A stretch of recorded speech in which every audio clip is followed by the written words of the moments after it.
And chapter 18 is the warning about the deadliness of idolatry, making a good thing the ultimate thing. And God teaches us in Revelation 18 that there's life beyond money. Life is more important than possessions. You can't take it with you. Life is not linear. There'll always be unexpected, devastating changes and disasters.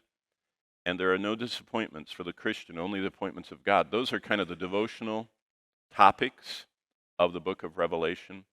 Let's just go through Revelation 18, and let me get to it with you. And just look, these are just what I jotted in my notes when I was doing the devotional study like you're doing. I wrote, my chapter title was Live for What's Eternal. And this is what I wrote. In a single moment, on a single day all over the world, the food supply will end, the transportation system will stop, the banking system will freeze, all luxuries, all hoarded wealth in every country will become worthless, communications will stop, no music, no TV, no cell phone, no Wi-Fi, no lights. That's what chapter 18 is about. God actually, boom. You know, a lot of people 22 years ago thought that was going to happen in Y2K. A lot of Christians. And what they did is, instead of getting ready the way Revelation says, they got ready by hoarding and moving out, away from civilization. No. The 18th chapter of Revelation gives us a roadmap for the coming economic collapse of the world. But God gives lessons that we can see. Do you remember what it says in Matthew 6:24? That's the last thing on that slide. No man can serve two masters. Either he will hate the one and love the other, or else he'll be loyal to the one and despise the other. You can't serve God and mammon, materialism, earthly treasures, possessions, pleasures. Why?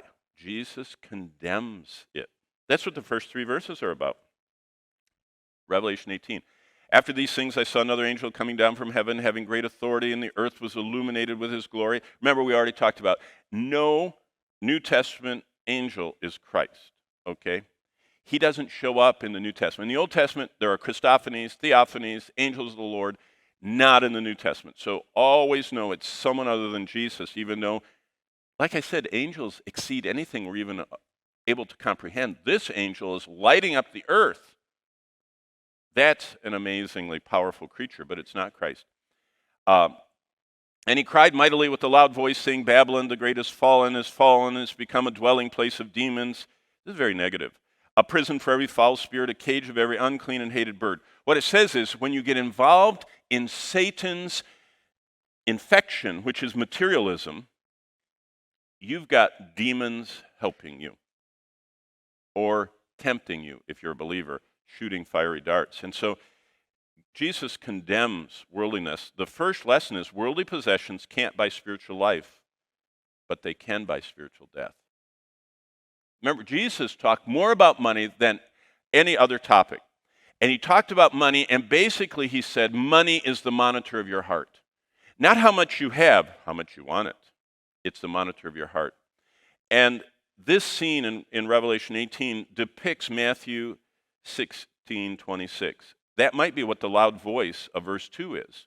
Booming across the earth as the world is collapsing is Christ's warning. For what profit is it to a man if he gains the whole world and loses his own soul? Or what will a person give in exchange for their soul? A lot of people will give everything and exchange their soul for stuff.